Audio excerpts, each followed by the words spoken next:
Monsieur Prévost, nous sommes à la Romerie Saint-Maurice, à Saint-Laurent-du-Maroni. Est-ce que vous pouvez nous présenter ce site, nous retracer son historique? Alors, le site de Saint-Maurice date de 1981, qui a été créé avec Jean-Pierre Prévost et monsieur Joël Amirault, tous les deux décédés. J'ai repris cette affaire en 1986 avec des difficultés techniques et avec du matériel complètement usagé. Donc il a fallu, après plus de 30 ans de labeur, et donc en 2013, nous avons tout reconstruit à neuf. Et à ce jour, on est effectivement sur une surface de 3 hectares, complètement occupée, aussi bien par le matériel de production, le matériel d'embouteillage, et aussi bien la station de traitement des rejets. Quelle est la capacité de production de l'usine? La capacité de production avait été estimée lors de sa création nouvellement modernisée en 2013, capacité de 10 000 tonnes pour une production de 1 million de litres. Aujourd'hui, depuis 3 ans, nous sommes passés de 500 000 litres d'alcool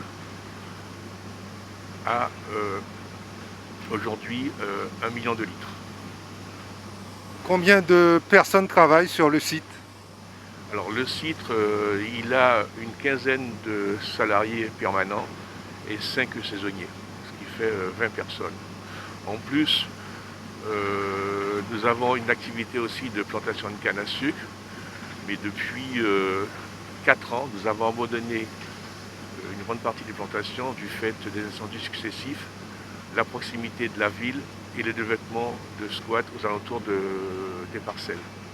Donc nous dépendons actuellement uniquement de petits planteurs au nombre de 70. Ils fournissent la totalité de la matière première, donc la canne à sucre. Et on est passé de l'année dernière de 7 000 tonnes à cette année à plus de 9 000 tonnes.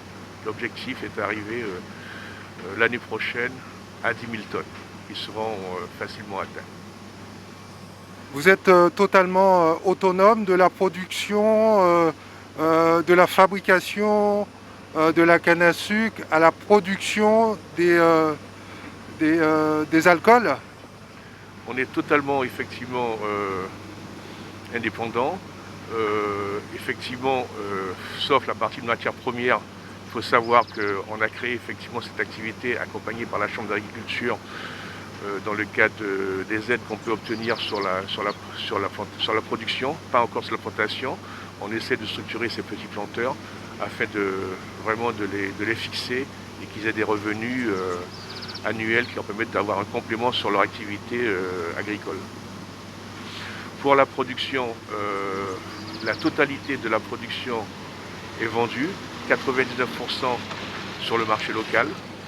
Et après des batailles avec mes homologues antillais, nous avons réussi à avoir actuellement 1000 HAP à l'export. Ce qui fait que ça nous permet de pouvoir vendre sur le marché national avec une taxation réduite puisque on est sur un contingentement sur les productions export via métropole. La canne, c'est une activité saisonnière. Quels sont les mois dans l'année où l'usine tourne à plein régime, si je puis dire? Alors la canne est une activité saisonnière. La période sèche, comme vous savez, en Guyane commence à partir du mois d'août pour se terminer au plus tard au mois de mars, avec une petite saison des pluies entre novembre et janvier. Je vous disais, cette année encore, l'année dernière, la campagne dernière, puisque là on redémarre une campagne, elle est à cheval sur 2 années, donc 2020-2021. On est passé de 7 000 tonnes à 9 000 tonnes, plus de 9 000 tonnes. Et donc il a fallu adapter la partie traitement des rejets, qui nous permet de pouvoir traiter 80 000 litres de rejets 7 jours sur 7. C'est en cours d'achèvement, les travaux sont terminés. Il y a quelques réglages à faire de façon à nous permettre de pouvoir réduire cette saison, puisque cette année, comme je vous le disais, du fait de la limitation des bassins de traitement, on n'a pas pu traiter tous les rejets du jour, donc on a dû réduire notre production et qui a fait que cette année, on va pouvoir essayer de réduire le temps de récolte. Parce que vous savez, quand il fait chaud, la canne est beaucoup plus sucrée et donc plus de rendement. Et quand il pleut, les rendements baissent et donc perte de productivité. Cette canne vous est fournie aussi en partie par des petits producteurs? La totalité actuellement est fournie par des petits producteurs. Ceux qui sont proches de la distillerie, donc aux environs de mes anciennes parcelles de canne, on la récupère. Les autres sont transportés par des petits planteurs eux-mêmes quand ils ont un véhicule ou alors par des transporteurs privés. Ils vont sur des camionnettes qui vont entre 2 tonnes et 3 tonnes maximum, puisqu'elles sont limitées en termes de poids total en charge. Quels sont les différents alcools que vous produisez ici? Alors jusqu'à maintenant, on était autorisé à produire de l'alcool jusqu'à 80 degrés. Au-delà, effectivement, ça n'est pas intéressant. Pourquoi? Parce qu'on perdrait tous les arômes et ce serait vraiment de l'alcool. Donc notre production est produite entre 70 et 80 degrés maxi, qui nous permet de pouvoir faire plusieurs produits sur le marché, dont la Belle Cabresse, qui est le produit phare, la cayennaise et le cœur de chauffe. Et puis, durant la pandémie, avec le Covid-19, on a été autorisé à produire de l'alcool à 90 et qui a permis de faire des solutions hydroalcooliques. On en a produit plus de 20 000 litres qui ont été absorbés en grande partie dans le mouvement solidaire pour 10 000 litres et le reste a été repris par les pharmaciens de Guyane.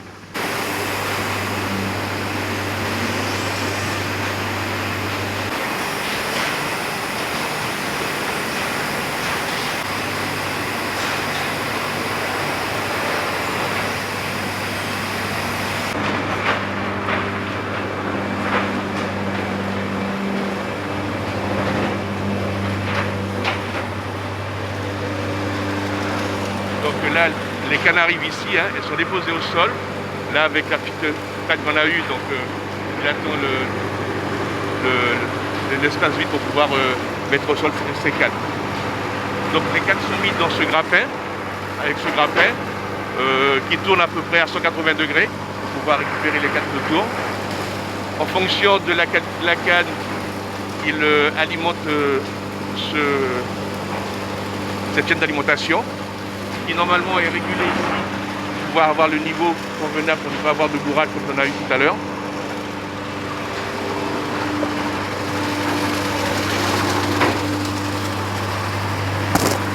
C'est complètement automatisé, donc c'est vrai que comme on travaille à flux tendu, dès qu'on a une panne, ça fait un étranglement et l'attente de remorque. Ici vous voyez, ce sont les déchets qu'on a depuis plusieurs années qui s'accumulent. Savoir quoi faire avec, on les offre aux agriculteurs éventuellement, ça peut servir de fourrure. Donc les cannes sont acheminées, c'est complètement automatisé, on n'a qu'une personne au début qui alimente. Ici, on a des couteaux pour tronçonner la canne, donc on ne coupe pas la machine manuellement, les cannes sont coupées manuellement.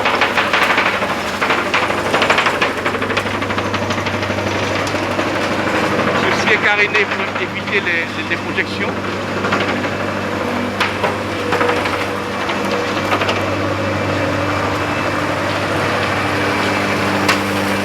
Vous la voyez, elle arrive ici, elle n'a encore pas écrasé, tout ça c'est un travail de préparation.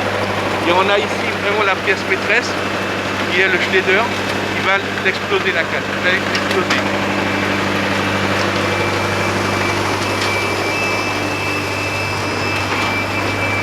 Pas explosée, elle ressort ainsi. Ici, elle n'est pas encore pressée, elle a encore tout son jus dedans. Ici, vous avez ce petit rouleau qui permet, en cas de boule, de l'égaliser. Alors le Schneider, c'est quoi? Une espèce de marteau avec une enclume. Il y a des marteaux, vous voyez en dessous, de rechange qui permettent d'exploser la canne. On a une vingtaine de marteaux à l'intérieur qui explosent la canne.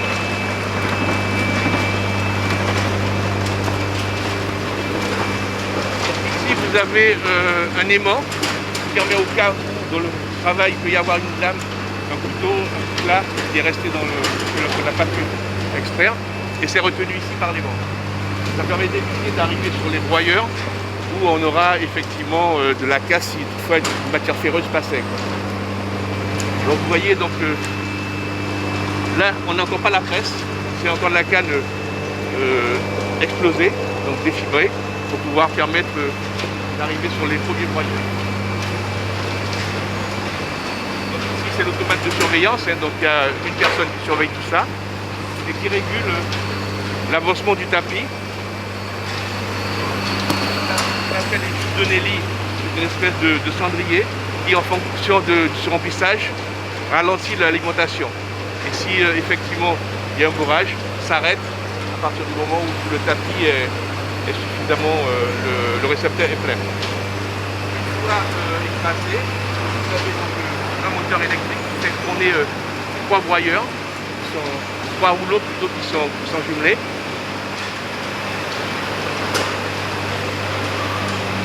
Là-dessus, le jus est récupéré en dessous et renvoyé ici, au-dessus, pour filtration. Donc ce jus sera filtré et il servira en même temps, donc il retourne dans le bas, et pouvoir sortir encore le sucre qui resterait éventuellement dans la fibre de canne. Sortir le jus. Donc après, deuxième passage, avec une fermeture beaucoup plus importante, puisque au départ c'est plus ouvert, là on referme un peu pour presser davantage. Là encore, troisième rôle, et en fonction de la richesse, on y ajoute de l'eau pour sortir tout le sucre qui pourrait rester encore dans la fibre. Et tout ça, encore le jus est récupéré vers le bas. Là encore, ça repart. Écrasé ici à nouveau.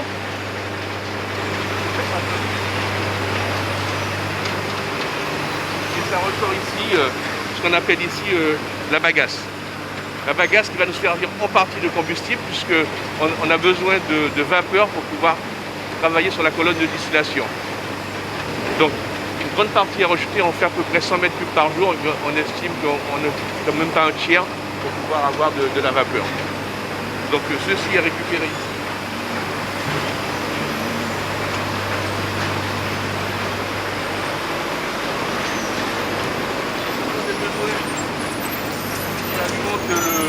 Le four, hein. Le four c'est quoi? C'est de faire avec des briques réfractaires.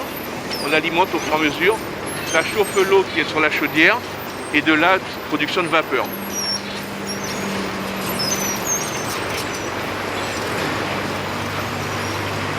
Alors ici, c'est le surplus, hein, qu'on a.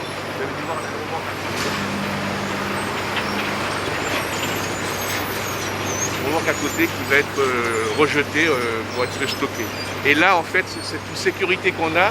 Comme tout à l'heure, on a vu, en cas de panne des broyeurs, pour avoir de l'alimentation en continu, on alimente manuellement pour pouvoir garder la vapeur pour la distillation.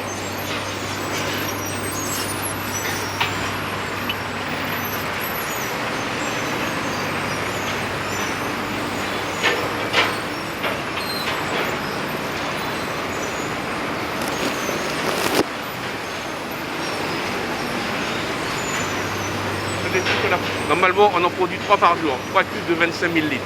Là, actuellement, on est sur 2 cubes par jour, parce que la richesse est très mauvaise pour l'instant. C'est une cuve qui a été une fermentation hier et qui sera distillée lundi.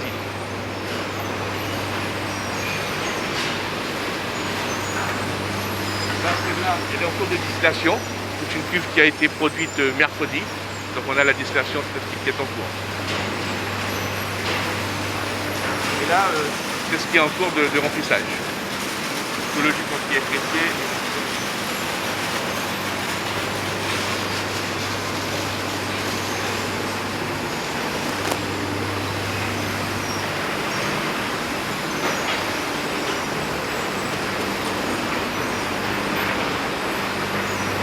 Sur les 2 colonnes automatisées, on a une qui nous fait du 250 litres à l'heure et une plus grosse qui nous fait du 500 litres à l'heure.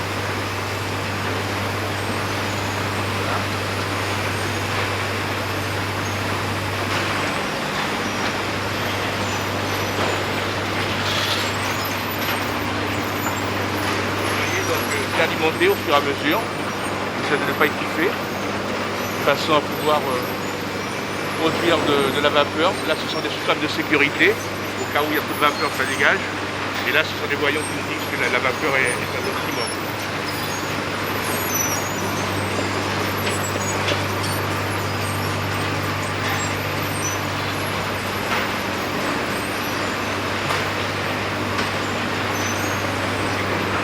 Le jus qui est récupéré, hein, le jus qui est récupéré sur le 3e moulin et qui est renvoyé pour filtration.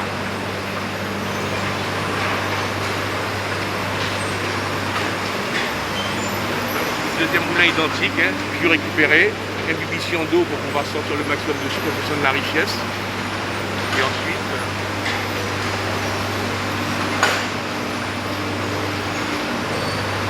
premier broyeur qui nous donne le jus vraiment pur là, parce que là il n'y a pas jeté d'eau, c'est le jus de la première presse. Ensuite tout ça est renvoyé par le bas dans cette cuve qui alimente à nouveau les cuves de fermentation. Donc ici vous avez la qui permet d'avoir de la vapeur. Ici on a une espèce de piège pour éviter, au cas où il y avait une mauvaise combustion des bagasses, éviter que ça aille dans le voisinage par le biais de la cheminée. Donc tous les escarbilles qui ne sont pas vraiment brûlés sont retenus pour éviter la production dans le voisinage.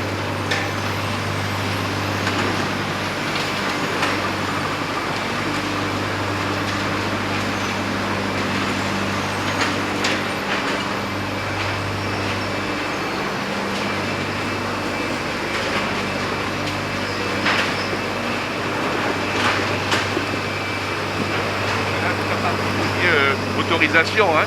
Avant tout ça a été fait par une machine à vapeur et là maintenant en fin de compte elle consomme de l'énergie, quoi.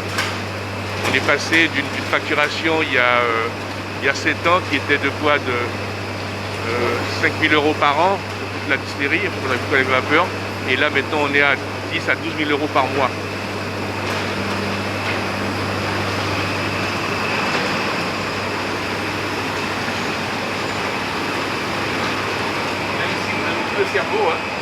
Le cerveau de l'automatisation. On est relié avec l'électricien donc projet English sur la métropole, au cas où on a une panne qu'on n'arrive pas à déceler. Eux, ils peuvent rentrer dans le système et nous dire où je trouve la panne. Autrement, le système, accès, égalisateur, coupe-canne, schléder, placement, premier moulin, deuxième et troisième. Et après bagasse. Le rouleau est de toute façon, 3 rouleaux et un 4e rouleau bourreur de l'automatisation. Et là, donc,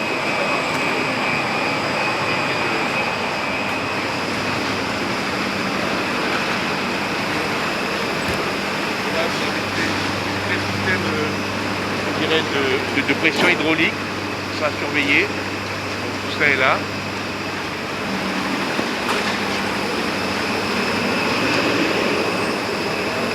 Donc la partie émission d'eau pour pouvoir sortir le maximum de sucre pour avoir dans la sauce de canne.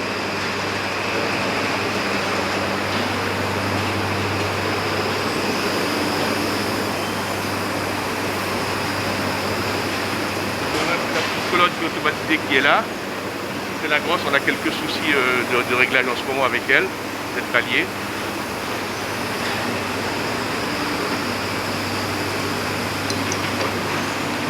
On a un débitmètre qui permet de pouvoir contrôler qu'on a bien 200 litres à 200 litres de rhum à l'heure. Vous avez le débit, comme on a vu tout à l'heure, ce qu'il y avait comme ce qu'on appelait le vin, donc la sortie d'alcool, on coule à 80 degrés actuellement.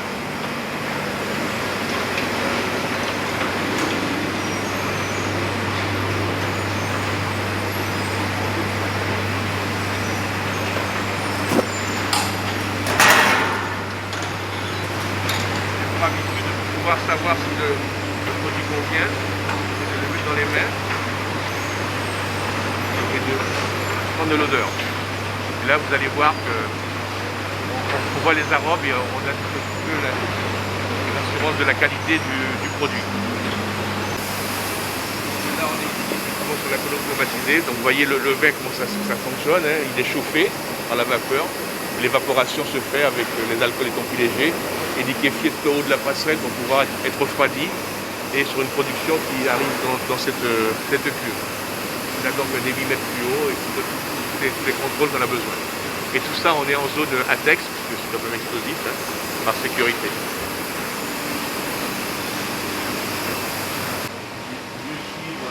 La production. Ça, c'est Florence qui contrôle tout ça, donc elle me fait quelques prélèvements chaque jour pour voir un petit peu les estimations de rendement attendues, quoi. On est en phase d'équipement pour pouvoir permettre d'aller encore mieux en termes de qualité et en termes de régularité, quoi. C'est là qu'on réduit au degré. On le coule à 80 et ici on a des coups de 120 de façon à le réduire au degré de vente, hein, 50 ou 55, plus 55 en majorité. Et pour avoir un produit type et surtout respectueux des goûts de nos consommateurs, on a installé un osmoseur qui nous permet d'avoir une eau neutre, parce qu'on récupère l'eau de la ville. Et comme l'eau de la ville aussi a des variantes en fonction de la saison, on a eu à un moment donné même de l'eau salée sur Saint-Laurent. Donc on a acquéri donc, un osmoseur qui permet d'avoir une eau pour compenser la réduction au degré. Voilà. À combien s'évalue l'investissement ici en termes d'équipement? C'est un projet qui datait de 10 ans. Il a fallu vraiment se relever les coudes pour pouvoir le faire aboutir. Pourquoi? Parce que la ville de Saint-Laurent s'étant développée. Quand je suis arrivé ici en 86, c'était 10 000 habitants. Actuellement, on est à plus de 45 000 officieusement. Et il n'y avait pas de volonté de me laisser renouveler les installations sur le site. Donc il a fallu se battre pour pouvoir demeurer là, parce qu'on était arrivé à un état de vétusté du matériel avec une productivité qui n'existait pas. Donc à terme une faillite totale. Donc il a fallu se battre pour obtenir l'autorisation d'exploiter, qui n'a pas pu être obtenue, mais on a eu la chance de pouvoir faire un système de déclaration. Donc la déclaration nous a permis de pouvoir dire voilà, nous mettons tout en œuvre par rapport à la réglementation, qui fait qu'aujourd'hui, depuis 2013, on a cette unité complètement refaite à neuf, aussi bien les bâtiments que tout le matériel. Donc ceci nous a amené donc, à améliorer progressivement la qualité du produit, hein. Il reste encore beaucoup à faire. On ne désespère pas, on se donne les moyens. Et la clientèle nous le rend bien, parce que comme je vous disais tout à l'heure, cette année, malgré le Covid et une durée plus longue de récolte, on a augmenté nos tonnages de plus de 20%. De 7 000, on est passé à plus de 9 000. Et en termes de vente, ça a suivi derrière, on a augmenté nos ventes de plus de 20%. Donc des espoirs de pouvoir poursuivre dans de bonnes conditions. Et assurément, parce que c'est vrai que pour Saint-Laurent, les activités économiques en termes de production sont quasiment inexistantes. Quand on pense que le bois a eu ses honneurs dans les années 80 et qu'actuellement, plus de scierie n'existe sur Saint-Laurent. Voilà, donc une fois ici mis au degré, on a une possibilité, ça on le verra tout à l'heure, de mettre du rhum dans des emballages de 4,5 litres ou de 2 litres, avec une petite chaîne qui permet de pouvoir répondre au volume de vente que nous avons. Donc on n'a pas surdimensionné pour ne pas avoir de charge de production trop lourde. Au départ, sur une enveloppe de 5,5 millions, on a fini à 8 et l'année dernière, on a encore investi plus de 2,5 millions avec l'extension de la steppe et puis la partie aménagement de la distillerie. Donc c'est une unité aujourd'hui qui vaut plus de 15 millions d'euros. Et on a investi 10 millions d'euros. Donc là, c'est le stockage hein, qui est fait au fur et à mesure. On a une capacité de pouvoir faire plus de 2000 cartons en stockage, hein, qui correspond à 2 fois 30 mètres cubes en termes de conteneurs. Destiné au marché Local, tout à fait. Principalement. Tout à fait. Je dirais que 90% c'est le marché local. Hein. Donc voilà un petit peu ce qu'on a, le stock et on produit au fur et à mesure de la demande. Quoi. On ne stocke pas des cartons bouteillés, on les prépare en fonction de la demande. Okay. On demande aux grossistes, on vend uniquement aux grossistes quasiment, hein, de nous faire des prévisions sur 3 mois. On en met une cinquantaine en vieillissement pour pouvoir avoir, parce qu'un rhum vieux, c'est à partir de 3 ans d'âge. Et nous, on évite de le vendre avant 3 ans, faire après 3 ans, parce que il n'est pas suffisamment fait. Donc généralement, les rhums qu'on met sur le marché sont de 5 ans, voire 6 ans. Donc là, c'est la production de cette année. Au mois de septembre, on change de compte. Vous avez dû voir des années 2015, 2013, des stocks qui, en fonction de la demande, sont appelés à augmenter, de façon à pouvoir en avoir en permanence sur le marché, puisqu'actuellement on est vraiment à flux tendu et on commence à répondre aux besoins de la clientèle. D'accord, donc l'alcool que l'on achète dans les grandes surfaces a au moins 3 ans d'âge. Tout à fait, parce que s'il n'a pas 3 ans d'âge, il ne peut pas avoir l'appellation rhum vieux. L'argumentation, que ce soit vieilli dans des fûts de chêne, américains ou français, moi ce sont des fûts de chêne français, et des fûts qui ont servi à faire du cognac. Hein, donc ce ne sont pas des fûts neufs, les fûts neufs ont vraiment trop de tanins, donc une coloration trop rapide. Donc on prend des fûts qui ont déjà 5 à 10 ans d'âge, que l'on refait une mise en état, hein, vous avez dû voir, on refait les cercles, on refait le nettoyage des fûts, qui permet d'avoir... Tout ça sur place, hein, ici. Non, directement chez le fournisseur. Et on essaye d'avoir les fûts d'un même producteur de cognac. De toute façon, ce qu'on n'est pas, parce que chaque tonnelier a des productions différentes et des clients différents. Donc là, c'est... Ça vient de métropole. Oui, la tonnellerie Bosulier qui nous fait ça. Et voilà. La tonnellerie Bosulier qui nous refait des fûts en état. Généralement, ce sont les fonds qui sont abîmés, donc ils les refont. Et avec le logo de Rhum Saint-Maurice. Fûts, hein, qui sont des fûts aussi différents.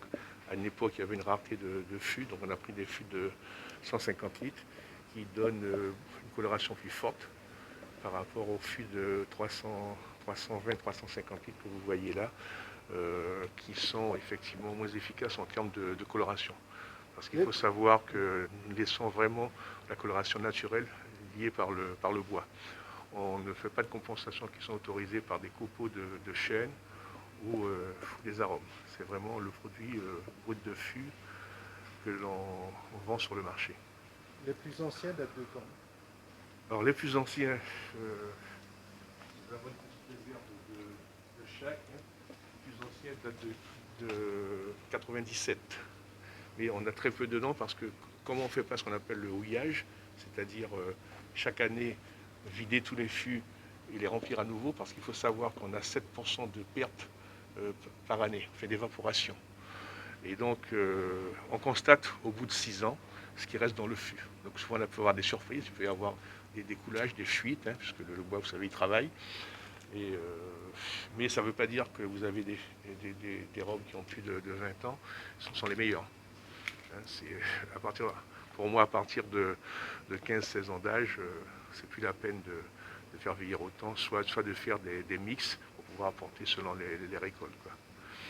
Pour l'instant, on essaie de produire du vieux en fonction des attentes de la clientèle. Et c'est pour ça qu'on sera amené de plus en plus à faire de la dégustation dans des bars pour pouvoir écouter le consommateur et savoir ce qu'il recherche. On ne cherche pas à faire comme les autres, mais on essaie de faire un produit différent et qui a sa clientèle. Et là, dans les projets que j'ai, c'est de faire des chais au moins de 1000 fûts, mais avec beaucoup plus de contraintes, où on n'aura pas une forte exposition à l'air. Parce que l'ensoleillement fait que l'évaporation est de plus en plus forte. Il faudrait quasiment que ce soit fermé, et qui dit fermé demande plus de sécurité incendie. Quoi. Donc tout ça, on évolue en fonction des moyens et de ne pas mettre la charrue avant les bœufs et de voir en fonction de la réaction des clients. Donc c'est vraiment une phase de construction, hein, pour que derrière, après moi, je laisse au moins quelque chose qui a vraiment rétabli ses bases et qui donne à la Rhum de Guyane sa différence certainement par rapport aux autres. Hein. Voilà. Et l'avantage qu'on peut dire qu'on a encore, c'est que toutes nos cannes, au jour d'aujourd'hui, sont coupées manuellement et proviennent de petits planteurs qui quasiment mettent très peu d'engrais chimiques, hein, donc cultivent naturellement un petit peu comme le système d'Abati, quoi. D'accord. Donc ce ne sont pas les meilleures cannes, les meilleurs rendements, mais qui nous donnent malgré tout un rhum qui est apprécié par rapport aussi à notre système aussi de fermentation, hein, que nous avons adopté. Donc sur ces critères-là, bon, eh ben, je crois qu'on avance. Maintenant, il faut les écrire, il faut les conforter pour que derrière, ça puisse évoluer en fonction de l'évolution aussi, je dirais, du goût du consommateur. Parce que là aussi, il évolue beaucoup, quoi. Et ne surtout pas aller dans ce qui se fait dans la Caraïbe, avec les rhums, je dirais, des pays tiers, qui sont surtout des rhums de mélasse. La mélasse, c'est quoi? C'est les résidus de la fabrication du sucre. Et eux, pour donner de la valeur ajoutée à leurs produits, ces rhums sont édulcorés, c'est-à-dire qu'ils ont plus de 20% d'arômes qui sont ajoutés. Enfin, par du sucre, tout ce que vous voulez. Et nous, on reste vraiment sur du produit brut. Alors, c'est vrai, dans la gamme de produits que nous avons, on peut avoir des rhums plus brûlants, hein, tels que la cayennaise. Hein. C'est une volonté, hein, parce que certains clients trouvent qu'il n'est pas assez fort. D'autres, en majorité, c'est du rhum à 50 degrés qui est la Belle Cabresse. Et puis le cœur de chauffe, qui lui, qui est un produit vraiment typé, qui n'est pas dans sa vraie définition cœur de chauffe. Mais en fait, qu'est-ce que l'on fait? C'est que quand on fait du rhum cœur de chauffe, c'est du rhum qui coule directement à 50 degrés. Il n'est pas dénaturé, c'est-à-dire que quand on allume la colonne, on enlève les débuts de coulage qui ne sont pas au degré. Et quand on arrête avant de façon à ce qu'on ait une production qui soit vraiment au degré de coulage. Et c'est pour ça que je dis souvent aux gens, quand ils en veulent, on ne retrouve pas beaucoup sur le marché, il est plus cher, mais c'est le meilleur pour pouvoir faire des bananes flambées par exemple, parce qu'il n'y a pas la dilution à l'eau pour réduire le degré. On a donc tout le système de sécurité, donc des rillades de part et d'autre, des stockages. Ici, vous avez en réserve d'eau plus de 250 000 litres. Vous voyez dans des citernes de 20 000 litres. Nous en avons 4 ici, 4 de ce côté et 4 à l'entrée. Et au cas où il faut qu'on puisse tenir 2 heures avant l'arrivée des pompiers. Parce qu'on considère que l'adduction d'eau de la ville mis en place à mon débit, on devait avoir deux vannes incendie, on n'a pu en mettre qu'une seule parce que le débit n'est pas assez important. Donc on a dû pallier avec une vanne d'incendie à l'entrée, auquel les pompiers peuvent se ravitailler. Et nous, on réserve 250 000 litres d'eau de façon à permettre, puisqu'on n'a pas le droit non plus de puiser directement dans la cuve balatée. C'est la réglementation qui le veut. Aussi un accueil avec la commune de Saint-Laurent qui va certainement organiser des visites, je pense l'année prochaine, on essaie de faire ça, parce qu'aujourd'hui on est pris de court, et reprendre toutes ces anciennes pièces qui ont servi à faire fonctionner la distillerie et les mettre en avant. Hein. Parce que comme vous voyez ici, vous pouvez voir des becs de remplissage, c'était ce qu'on avait au début quand on a commencé, une étiqueteuse avec de la colle, un régulateur de pression pour la colonne.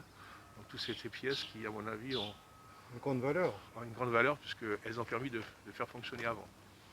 Et que si effectivement il y avait un choix à faire et qu'on pouvait retrouver des machines à vapeur d'actualité comme c'était ici, là, ce serait certainement plus économique que de consommer de l'énergie électrique, qui malgré tout, pour pouvoir la produire à ce jour, est faite en grande partie par de la ressource pétrolière. Quoi. Vous avez pensé à créer un musée Tout à fait, j'ai l'intention à l'entrée de la distillerie, là près de la maison du gardien que vous voyez, effectivement essayer de faire, pas vraiment un musée, mais quoi, rappeler ce que ça a été Rhum Saint-Maurice au début, ce que ça a été fait, et puis aménager un petit peu un accueil, pas une boutique parce que pour l'instant la boutique de vente pour le tourisme n'est pas encore suffisamment en avant. Quand les choses se reprendront, mais ça je charge à l'office du tourisme de le faire. Ils sont plus organisés pour ça, parce qu'on peut pas être bon partout. Et vu le tourisme chez nous n'est pas régulier, ça nous cause plus de difficultés que de retour sur les visites. Quoi. Les équipements mécaniques viennent d'Inde, hein, exactement de Chénet, mais bien sûr sous contrôle de FIFCAI, qui est une boîte d'ingénierie à Lille, qui était très orientée dans les sucreries, mais qui ne fabrique plus de matériel de sucrerie. Par contre, ont des systèmes de production qu'ils ont encore dans leur concept. Quoi. Et tout ça produit par des firmes étrangères, aussi bien au Brésil, ils sont aussi avec des jeunes ventures brésiliens, ils sont aussi en Angleterre, tout ça fait. Là, c'est un bassin de stockage d'eau qu'on a. On n'a pas le droit de prendre l'eau de la crique, donc on a un forage à 10 mètres qui nous donne plus de 60 mètres cubes jour pour pouvoir alimenter tout ce qui est partie du nettoyage de l'usine. Vous n'avez pas le droit de puiser directement? Non, on n'a pas le droit, c'est interdit. Même pour du lavage, j'avais voulu justement faire un plan incliné pour éviter le stockage d'eau. C'est interdit. On n'a pas le droit. Donc, quel est l'avantage d'être à proximité aucun avantage, quand un inconvénient. Parce que vous savez qu'avec l'insécurité qui est notoire sur Saint-Laurent, ben, on a dû s'arranger pour couper tout ce qu'il y avait comme végétation parce que les pirogues arrivaient de nuit, se cachaient dans la mangrove, dans la mangrove effectivement, et elles s'introduisaient, quoi. Bon, malgré les systèmes de surveillance, on les a abandonnés pour passer carrément avec une surveillance animale. On a une dizaine de chiens créoles qui sont les meilleurs gardiens, qui alertent au moins le gardien et qui lui fait partir les gens parce qu'ils savent qu'on peut intervenir, quoi. Donc c'est plus rassurant, mais malgré tout on est quand même sécurisé partout. Donc là c'est tout le stock aussi d'emballage qu'on a. On a des engrais qu'on fournit aussi aux petits planteurs pour ceux qui en demandent, puisqu'ils n'ont pas les capacités d'avoir au meilleur prix, on leur fait au prix de revient, parce que c'est les arrêts. Et là c'est le nouveau stock de déchets qu'on a mis en place pour pouvoir pallier. Vous ne savez plus trop quoi en faire? Eh oui, tout à fait. Donc voilà, donc ceux qui en veulent, beaucoup de projets dessus, sauf que moi je leur ai dit je veux pas me mettre encore une charge supplémentaire sur le dos, c'est encore notre métier. Et même si je voulais le laisser à quelqu'un d'autre, je n'ai pas les capacités sur place de pouvoir le faire. Donc à tout compte fait, il faut le transporter, quoi. Donc là, on est reparti sur une montagne comme vous avez vu là-bas, qu'on va encore faire, en attendant de trouver une solution. Ça représente plusieurs tonnes, non? Eh oui, tout à fait, je veux dire à peu près, je vous dis 100 mètres cubes tous les jours, quoi. Vous voyez, donc là, on vient de commencer, regardez déjà le déchet qu'on a sur une semaine déjà, quoi. Donc ça va très vite. Donc on ne demande que preneur. Là, ce sont les citernes d'eau de stockage qu'on a. On en a 4 ici.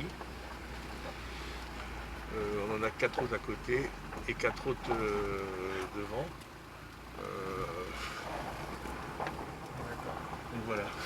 Là, on a quelques pièces encore de la distillerie quand on a tout démoli. Vous voyez, on voit encore un petit peu le chemin quand l'eau arrive à arriver. Ça, elle est quand même captage assez fort. Avant la filtration, on voit que l'herbe commence à rougir un peu, quoi. Je crois qu'elle doit travailler sur ce bassin en ce moment. Voilà. Et tout ça, ce sont des plantes qui ont été plantées pour pouvoir réduire le colmatage, les turbines en redémarré. En fonction du truc, ça ménage, quoi. Oui, c'est pas sauvage, ça a été planté exprès. Oui, tout à fait. Mais après plusieurs tentatives de plantes. Hein. Oui, il fallait trouver les bonnes. Voilà. Donc là aussi, vous voyez, pareil, avec une vanne pompier pour pouvoir s'alimenter directement. Elles sont pleines en permanence. Donc on a agrandi la steppe, là. On en a eu pour 2 millions d'euros, quoi.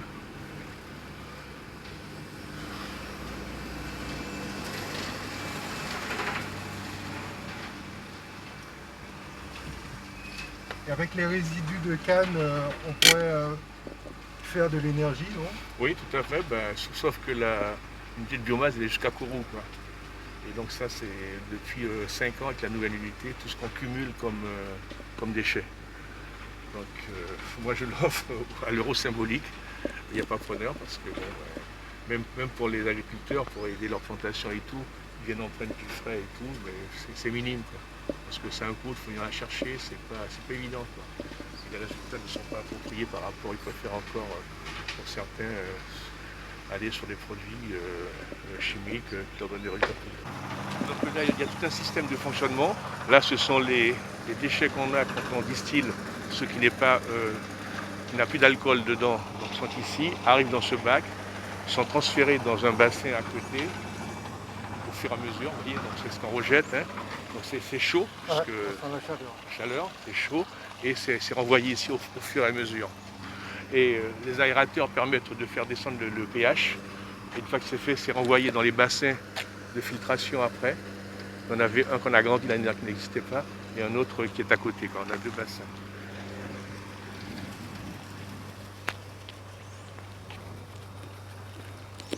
C'est une sacrée installation. Eh oui, tout à fait, et qui coûte cher justement. Parce que là, je vous dis, en termes de consommation, en termes de création. Et là, donc, en plus, ça est filtré, ça revient ici et ça repart après dans la cuve de Balaté. Donc on a tout un système de surveillance avec des prélèvements qui sont faits régulièrement par rapport à la norme. Et ça repart ici dans Ok, donc vous avez l'obligation de traiter tout ça avant de vous ah oui, dans tout la à fait, nature. avec la norme qui correspond. Donc voilà. C'est ce qui nous a coûté l'an dernier 2 2 millions millions d'euros. d'euros. Ouais. Parce qu'il a fallu, on avait déjà une installation, il a fallu agrandir, parce que c'était insuffisant, parce qu'on pouvait travailler que 5 jours sur 7, alors que là on pourra travailler 7 jours sur 7, avec 80 litres de rejet chaque jour. Donc là, on va l'optimiser pour passer à réduire un peu notre temps de campagne. Et donc on va faire un petit peu tout ça. Et là, l'usine fonctionne 7 jours sur 7? Non, on travaille 5 jours sur 5, sur 7. On ne travaille pas le samedi et le dimanche. Même la distillation, c'est-à-dire que on commence la semaine le lundi. Le lundi, on broie. Le mardi, on écrase. 3 cubes. Ça fait 2 fois 75 millilitres jour. Le mercredi, on distille ce qu'on a fait le lundi. Le jeudi, on distille ce qu'on a fait le mardi. Et le vendredi, on distille ce qu'on a fait le mercredi. Et ce qu'on aura fait le jeudi est distillé le lundi. Ce qui est fabriqué le vendredi est distillé le mardi. Donc on a une chaîne continue.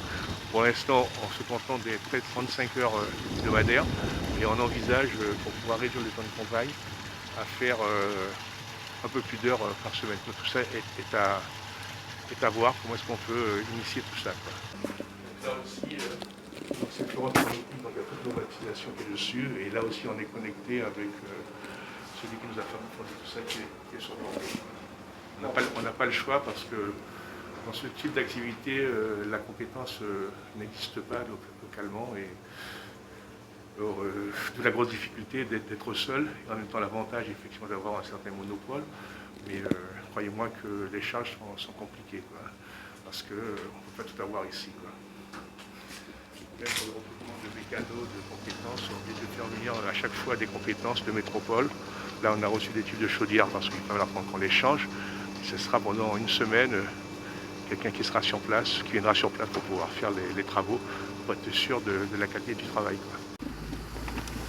Mais je mettais quand même ça. Donc là, on est sur une surface de 100 hectares. 100 hectares, oui. D'accord. Ils n'ont pas pu entretenir du fait de l'utilisation d'herbicides qui n'étaient plus autorisés, donc tout ça n'a pas été et la canne, elle met combien de temps pour arriver à maturité? 12 mois. 12 mois. C'est un cycle de 12 mois. Et ça se récolte à la main, ça se tout à la main. main. Vous allez voir là, c'est dommage qu'on n'a pas le temps de voir charger là, mais on va voir des coupeurs de canne chez un petit planteur qui est là, et puis d'autres qui tirent des cannes qui sont plantées de bonne qualité. Quoi. Donc j'aurais considéré le terrain sur l'euro symbolique, donc ils plantent leurs cannes et tout. Sauf que bon, vous savez, c'est encore le volontariat, ce sont des gens quand j'entends, c'est quand même entretenu correctement. Quand j'entends des petits planteurs, comment dire ça, des artisans avec le Roberto Osseux qui vous disent que les gars n'ont pas le temps de faire de la comptabilité, je dis mais c'est voué à l'échec. Quoi. Si on veut avancer de nos jours, il faut qu'on sache compter, qu'on sache faire des prévisions, et qu'on sache gérer son exploitation. Et on le voit même dans le monde agricole, c'est pas simple. Hein. Les gens n'ont pas compris que certains sont obligés parce que pour avoir des aides, il faut quand même avoir un bilan, je t'ai posé. Mais quand on le voit chez les artisans, combien déposent leur bilan, combien font des bilans, et après ils se plaignent qu'ils sont asphyxiés. Quoi. Pourquoi? Parce que ça reste encore du travail informel. Hein, parce qu'ils sont tous. Il faut se donner les moyens pour atteindre ces objectifs. Il faut se structurer. Je comprends que tout ne s'est pas construit en un seul jour. Quoi. Il faut se structurer, quoi, vous voyez. Je ne sais pas où il est sorti, moi ça fait tellement longtemps que je ne suis pas venu chez eux là. Je vais essayer de voir si je le retrouve. Ah là, il est costaud. Ouais, non, ça va. Et donc tout ça, ça a été abattu pareil, à la main, parce que pas le goût, c'est à la main. Et voilà. Voilà. Là, ils ont. Là, on est à l'extrémité de la civilisation là. On revient à je sais pas combien d'années en arrière. Et oui, c'est. Avec des coupeurs de canne. Ça fait.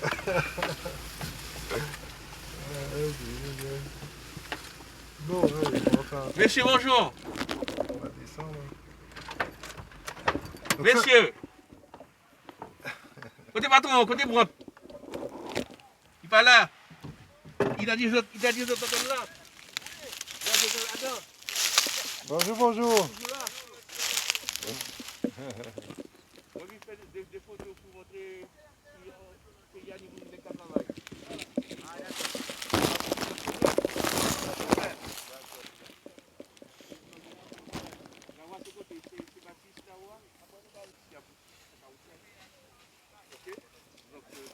Ça continue parce que je peux regarder. Ok. Alors, où est-ce qu'on est Là, on est chez un petit planteur qui s'est étendu, qui est M. Fontaine-Brant, qui est un ancien coupeur de canne de chez moi et qui a voulu développer son activité. C'est un des plus gros petits planteurs. Comme vous voyez, les conditions de mise en place sont très lourdes pour eux puisque ça n'a pas été déforesté avec des engins mécaniques, mais ça a été déforesté manuellement, puisque vous voyez encore des souches de troncs d'arbres. Donc un lourd coût d'exploitation. Donc on essaye de voir comment est-ce qu'on peut les structurer pour pouvoir leur permettre d'avoir de meilleurs revenus, quoi. Parce que quelles sont les conditions de travail là aujourd'hui? mais les conditions de travail, ils sont payés à la tonne chargée, d'après ce que j'ai compris, puisque nous, on achète la canne à la tonne. Si on devait l'acheter à la richesse, il est certain qu'il serait perdant, parce que les cannes n'ont pas de valeur marchande. Donc progressivement, j'essaye de les mettre au bon niveau par de formation par la Chambre d'agriculture, on vient d'avoir des techniciens pour les encadrer, quoi. Voilà.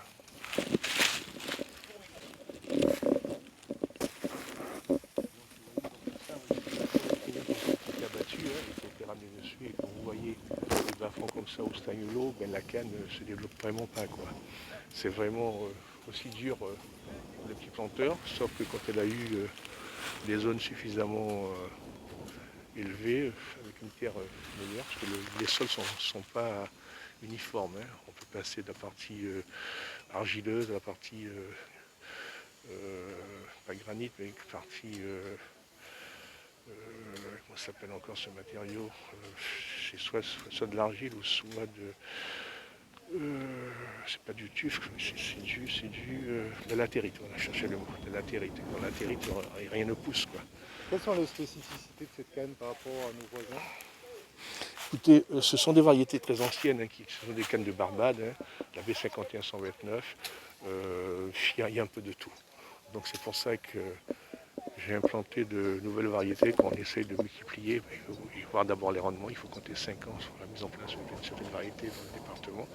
Et une fois les rendements seront appropriés, on pourra leur rétribuer de façon à améliorer leur rendement, quoi. En parlant de rendement, pour une quinzaine d'ouvriers, il faut compter combien de Écoutez, normalement, un bon coupeur de canne dans de bonnes conditions coupe 4 tonnes de canne. Là, le fait qu'il faut faire des paquets, tronçonner et tout, ils sont sur des moyennes de 2 tonnes. 2 tonnes. Bon, ça, ce sont des chiffres que j'avais quand moi j'exploitais moi-même. Dans de bonnes conditions. Maintenant, les petits planteurs, je ne sais pas trop comment est-ce qu'ils travaillent, mais bon, ils sont payés aussi à la tonne. C'est ce que je comprends. Et ça reste quand même très, très, très pénible. Il faut s'en rendre compte, vous avez dû entendre tout à l'heure. Il propose de pouvoir couper déjà en grande longueur, de façon à une partie de la pénibilité soit compensée par de la mécanisation. C'est-à-dire derrière, il faut une armada de remorques, il faut des chemins organisés, tout ça. Et là, ils ne sont pas prêts à pouvoir supporter tout ça, quoi, sans les aides, quoi. Et en même temps, des études qui ont été faites pour des petites surfaces, puisque nous aussi, on est très limité en termes de besoins. On va aller à 10 000 tonnes de canne, mais on ne pourra pas aller au-delà, quoi. Autrement, ça serait une récolte trop longue. Donc, tout est à voir en fonction de l'évolution. Pour l'instant, ça peut se faire encore manuellement, c'est fait. Mais il est certain qu'à un moment donné, ça sera de la mécanisation, mais c'est un choix à faire. Est-ce qu'on veut faire plus de volume ou est-ce qu'on veut faire une qualité différente? Quand je dis souvent à mes homologues qui parlent souvent de rhum bio avec de la canne bio, je dis mais chez nous, si on regarde bien, on a déjà de la canne bio puisque la plupart des petits planteurs ne mettent pas d'engrais. Ils font le système d'abattis, hein. On abat la forêt et pendant 4-5 ans, on récolte ce que ça donne, quoi. Donc les rendements vont vraiment en diminuant, quoi. On n'aura pas du 120 tonnes hectare, quoi. On aura au mieux dans de bonnes conditions du 80 tonnes hectare. Mais la moyenne peut se situer dans ces conditions-là à 60 tonnes hectare. Donc ce qui n'est pas très acceptable alors que la plante a besoin effectivement de nutrition. Et dans nos sols, sans fumure, c'est compliqué de pouvoir faire mieux. On peut demander ton dette qui ton nom? Voici Jean-Michel, D'accord. Depuis qui date tu as coupé la canne ici? 2016. Ouais. Alors boulot il raide, il pas. Bon, travail, pareil, travail pas difficile, travail pas facile. Pour gagner, il faut travailler. On ne peut pas arrêter comme ça pour mon abaou. Pour gagner, il faut travailler. Travail pas jamais. Tu as commencé à quelle heure, tu as fini à quelle heure? Moi, j'ai commencé de 6 h ou 17 h. Ouais. Tu as fait une pause? Oui, nous avons fait une pause midi. Voilà. Et tu les continues encore longtemps? Qui a fait ça? Si je veux continuer à faire ça, oui, je vais continuer. Depuis que je travaille, je vais continuer. Jusqu'à la fin. Super, merci. D'accord.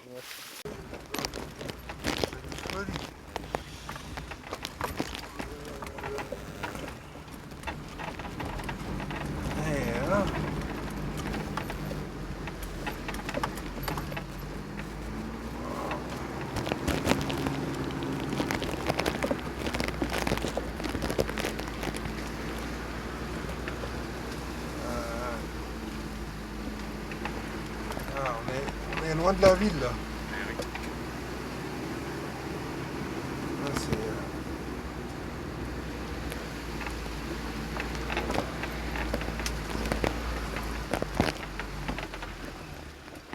Et pour planter la canne, ils sont également rémunérés? Oui, tout à fait, c'est planté manuellement. L'idée là, qui sert à faire la production en fonction des besoins. Donc là, on fait de la cayennaise par rapport à la demande.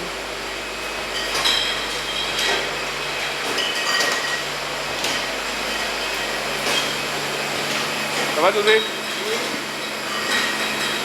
Donc voilà, système très manuel qui sert à faire à peu près 1500 bouteilles à l'heure. Donc on a une stérilisation des bouteilles. Ici, on a le remplissage. À côté, le bouchonnage. Le marquage du lot. Et là, l'étiquetage et la mise en carton.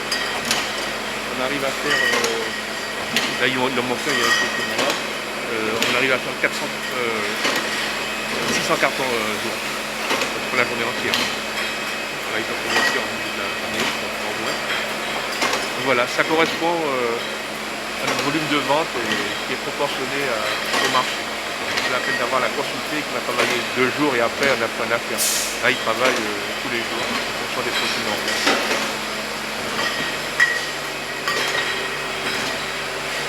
Pareil, ça va faire plus de 35 ans qu'il est avec moi.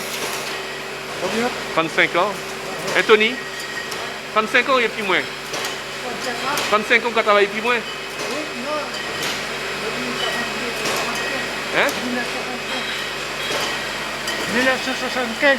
Non, pas 75, parce que mon point ici à 86. C'est pas 75. Ça fait... Oui, mais c'est 35 ans. C'est pas 75. Voilà. 86. Et puis lui, Charles Rick, qui est de Saint-Laurent aussi. Qui, ça fait combien de temps que tu es là? 3 ans? 4 ans qu'il est avec moi aussi, donc j'essaie de les fidéliser. C'est un nouveau niveau, donc c'est du toute la partie tout ça. Quels sont vos souhaits pour la rubrique Saint-Maurice? Qu'est-ce que vous souhaitez pour les années qui viennent? La bourrie de Saint-Maurice, je souhaite que ce soit mieux connu par les Guyanais. C'est vrai qu'on ne fait pas de visite parce qu'on est dans une installation ICPE. Il faut qu'on organise correctement les visites sécurisées pour éviter souvent des touristes, malgré les affiches qui pourraient être faites, ont tendance à s'allumer une cigarette. Et ça, c'est très dangereux. Donc on est en train de travailler avec la commune de Saint-Laurent, avec l'office du tourisme plus exactement, pour organiser des visites. Je pense en 2021, ça sera vraiment opérationnel. De façon à ce que les gens connaissent mieux le patrimoine et qu'ils sachent qu'en Guyane, on fait du bon rhum et on peut encore faire quelque chose de meilleur si effectivement les compatriotes nous font confiance et qu'on rayonne un petit peu sur toute l'Europe. Voilà un petit peu ce que je souhaite et puis que ça dure aussi, surtout que ça reste vraiment un patrimoine guyanais.